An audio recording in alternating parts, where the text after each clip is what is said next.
Hello les amis, je vous retrouve pour une nouvelle vidéo sur le basket en NBA et le suivi des San Antonio Spurs et surtout de Victor Wembanyama. Et donc les Spurs hier ont perdu à Atlanta Hawks 109-99 avec un match très bizarre. Alors faut savoir que ça a été une catastrophe au début du match. Je me demande si c'était pas mené 51-18 ou 51-16. Ils ont été menés de 35 points à la mi-temps. Et ensuite, en deuxième mi-temps, ils ont fait une remontée phénoménale. Victor a d'ailleurs marqué aucun point en première mi-temps, zéro. On se demandait d'ailleurs s'il allait jouer en deuxième mi-temps. Et au début, il joue pas. Et puis, il rentre au bout de quelques minutes au troisième quart-temps. Et là, ça a été l'invasion et les Spurs sont revenus. Ils sont même revenus à un moment à 6 points avec une possession de balle qu'ils ont ratée. Et finalement, ils perdent de 10 points au final. Donc ça a été un match extraordinaire avec un Victor encore exceptionnel qui a montré des choses hallucinantes. Et surtout, les Spurs, ils ont trouvé Victor sur des actions incroyables en faisant des longues passes en direction du panier. Il sautait tellement haut qu'il attrapait le ballon et puis il marquait direct. Je pense qu'il va y avoir des automatismes. Et en voyant ça, je me dis qu'un jour, si ses coéquipiers décident de tout jouer pour lui, il va marquer 100 points. Ça paraîtrait incroyable, mais pourquoi pas. En tout cas, on va revenir sur cette rencontre en détail avec les statistiques des joueurs. On verra ensuite le classement des Spurs dans la conférence Ouest. On enchaînera par les stats de Victor sur ce match en détail avec ses meilleures performances sur un match. Puis on verra ses stats en moyenne sur cette saison régulière. On enchaînera par ses stats dans l'histoire des San Antonio Spurs à 20 ans, 21 ans au général, et on terminera par les stats dans l'histoire des Français en NBA. Enfin, on terminera, non, parce qu'après, on fera un petit focus sur la prochaine rencontre avec la date, l'équipe, pour essayer de se donner rendez-vous pour le prochain match en espérant que cette fois Victor joue, car il ne joue pas à tous les matchs. Allez donc, dans ce match-là, on va revenir sur les stats. Les Spurs, ils se sont fait, mais vraiment en première mi-temps, ils se sont fait défoncer. Premier quart-temps 35-16 pour Atlanta, avec un Trae Young qui a été extraordinaire, je crois qu'il fait 5 sur 5 à 3 points en première mi-temps. Hein. Deuxième quart-temps 34-18, non, mais c'est phénoménal. Et ils se retrouvent à la mi-temps avec un 69-34 plus 35. Ils ont marqué deux fois plus de points que leur adversaire. Et là, renversement de situation, troisième quart-temps 33-18 pour les Spurs. Et quatrième quart-temps 32-22 pour les Spurs. Donc deuxième mi-temps 65-40 pour les Spurs, plus 25. C'est incroyable de passer d'un extrême à l'autre. Vraiment un match très étonnant. Et bien, franchement, j'y ai cru. Quand ils sont revenus à -6, qu'ils ont intercepté la balle et qu'ils avaient une occasion, puis ils ont un peu raté, gâché leur occasion. Après, ça a été plus compliqué sur la fin. Et donc, côté Atlanta, on peut noter Trae Young avec 36 points, 13 passes, 6 rebonds, phénoménal. Jalen Johnson, 16 points, 10 rebonds, 7 passes, 6 interceptions. Voilà, et sinon, le 5 majeur, ils ont tous au moins 10 points. Il y a 3 joueurs à plus de 10 rebonds. C'est quand même un match, Clint Capella il fait 8 points, 11 rebonds, 4 contre. Donc voilà, il n'y a pas beaucoup de bancs, il n'y a que 4 joueurs qui sont rentrés. Mais c'est vrai que le 5 majeur est très bon. Côté des San Antonio Spurs, on peut noter donc Jérémy Sauchant qui a vraiment été plutôt pas mal, surtout en deuxième mi-temps. Il a sonné la révolte, il a fait 23 points, 8 rebonds, 4 passes, 2 interceptions, 2 contre. Il était hyper agressif en défense. Moi, je l'ai trouvé vraiment très bon en défense. En deuxième mi-temps, même c'est pas le seul, mais il a marqué vraiment le coup. Après, à noter en deuxième mi-temps, surtout Julian Champagny qui met 5 paniers sur 8 à 3 points. Il est super adroit à 3 points, mais des fois il passe à travers de ses matchs. Voilà, c'est des performances qui sortent du lot. Devin Vassell, malheureusement, a raté son match. Il fait 2 sur 11 au tir, 4 points, 4 passes, 4 rebonds. Trey Jones fait que 6 points, 3 sur 8 au tir, 12 passes par contre, 3 interceptions et un rebond. Après pour les remplaçants, bon, ça a été un match très compliqué. Il y a peut-être Barlow qui sort un peu du lot, qui fait 4 points et 7 rebonds. Mais voilà, match compliqué en général. Les Spurs ont tourné qu'à 26% à 3 points, donc 34% pour les Hawks, 40% au tir pour les Spurs et 43% pour les Hawks. A noter qu'en première mi-temps, je crois que Victor était à 0 sur 5 et qu'en deuxième mi-temps, il a commencé par un 9 sur 9 ou un 8 sur 8 au tir pour finir à 12 sur 18 au tir, ce qui est phénoménal. Je ne sais plus combien il a fait de dunk, 5 peut-être. Mais il faudrait que j'aille chercher les stats d'autres dunk parce qu'il va peut-être battre des records aussi dans ces stats là en tout cas. Donc voilà, bon les Spurs ont malheureusement perdu, mais plutôt avec les honneurs après une incroyable deuxième mi-temps. Allez, pour le classement, bah, ça change pas trop. Les Spurs sont toujours derniers avec 7 victoires, 32 défaites. Ils ont 3 victoires de retard sur les Portland Trail Blazers.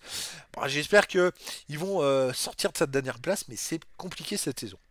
En tout cas, la progression est phénoménale, hein. On a contre l'Atlanta la première mi-temps qui reflète le début de saison avec les 23 défaites d'affilée ou 20 défaites d'affilée. Et puis d'un seul coup, une deuxième partie de saison où ça commence à accrocher même les meilleurs. Ils perdent des matchs de 2 points, 4 points, mais pas de 30 points ou 40 points. Où ils se mettent aussi à gagner des matchs et à faire de belles performances. Donc voilà. Allez, Victor, il a joué 27 minutes. Il a marqué 26 points tout en deuxième mi-temps. Donc potentiellement, il peut marquer plus de 50 points. Vraiment, il joue 27 minutes, il joue 37 minutes, et qu'il joue comme ça tout un match, il marquera 60 points et plus, hein. Les tirs réussis 12 sur 18, 1 sur 5 à 3 points, 1 sur 1 au lancer franc. Donc bon, il était plutôt à droit, à 3 points moins. Il a tenté 2 tirs à 3 points dans les dernières minutes aussi pour essayer de revenir au score. C'était un peu tard, malheureusement. Au niveau des rebonds offensifs 2, défensifs 11, total rebond 13, 2 passes décisives, 2 interceptions, 5 contre. Il est reparti dans les stats, 3 ballons perdus, 2 fautes, et moins 2 uniquement quand il est sur le terrain. L'équipe perd de 2 points uniquement. Bon, il n'a pas battu ses meilleures performances, mais il fait un match, les amis, plutôt monstrueux. Vraiment, quasiment toutes les stats, c'est que la deuxième mi-temps, hein. Parce qu'en première mi-temps, il était à 0 points, 3 rebonds ou 2 rebonds, aucune passe, 3 comptes par contre en première mi-temps, mais voilà, les stats étaient vraiment catastrophiques, hein. Allez, on y va maintenant. Sa moyenne saison, 34 matchs joués, 19,6. Il remonte, hein, il va peut-être dépasser les 20 points. 10 rebonds 3, 3 passes.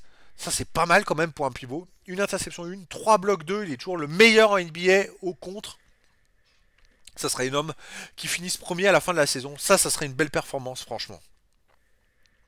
Allez, les stats sur les San Antonio Spurs. Alors, pour 20 ans, il n'y a pas d'évolution. Victor n'a pas gagné de place. Il est toujours meilleur contreur, hein. À 20 ans, au contraire, il augmente son avance, hein. Maintenant, il a plus 49 d'avance sur le deuxième contreur. 21 ans, bah, il se rapproche quand même un peu de Tim Duncan. Il est deuxième, mais maintenant il est plus qu'à 98 comptes de Tim Duncan pour dépasser dès maintenant la perte de Tim Duncan à 21 ans. Voilà.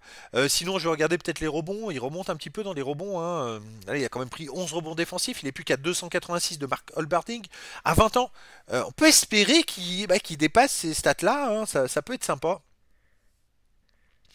Il va falloir voir d'ici la fin de la saison, parce que là on va atteindre bientôt la moitié de la saison.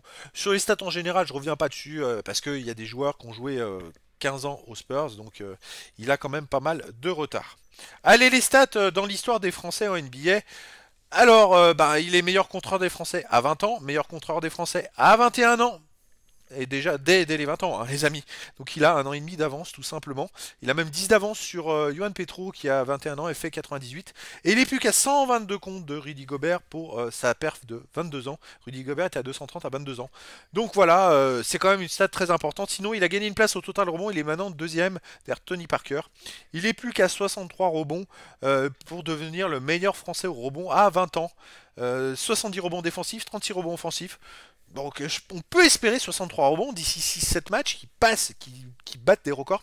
Je pense que dans mes vidéos, je créerai une page spécifique de records parce que ça va être très intéressant, parce que je pense qu'il va bientôt en enquiller plusieurs. Après, pour les tirs, les points, c'est plus compliqué parce que il joue pas beaucoup dans les minutes. Dans les matchs, c'est que sa première saison, il y a des joueurs en face en France qui en étaient à leur deuxième, donc il est un peu plus loin dans les stats. Vous voyez dans les minutes, hein, il joue pas beaucoup, hein, il est quand même très très très très loin, les amis, au nombre de minutes de Tony Parker. Donc bon, ça va être à voir. Je pense que j'essaierai de revenir dessus sur certaines stats, peut-être les améliorer. Je vais voir comment je vais vous proposer d'autres choses pour le futur. Allez, prochain match, les amis, ça sera le 18 janvier à 1h30 heure française, parce qu'aux États-Unis ce sera le 17, et ça sera au Boston Celtics. Alors là, c'est le pire des matchs pour eux, parce que les Boston Celtics cette année, c'est 31 victoires, 9 défaites, mais surtout 19 victoires, aucune défaite à la maison. Ils sont invaincus à la maison, 19 matchs, 19 victoires. C'est monstrueux. Alors les Spurs, ils sont à 7 victoires, 32 défaites cette saison, 4-16 à l'extérieur. Là, ça va être un match très compliqué. Il va falloir qu'il cravache. Bon, c'est sûr qu'il ils vont partir pour perdre, mais c'est pas grave, ça peut leur servir d'expérience et de leçon. Donc tout est possible, les amis. Donc voilà, je vous donne rendez-vous ce 18 janvier pour la suite, en espérant que Victor joue ce match-là. Et je vous ferai sûrement dans la journée du 18 une nouvelle vidéo de suivi des stats et de bilan de ce match. Voilà les amis, je vous dis à très bientôt pour une nouvelle vidéo.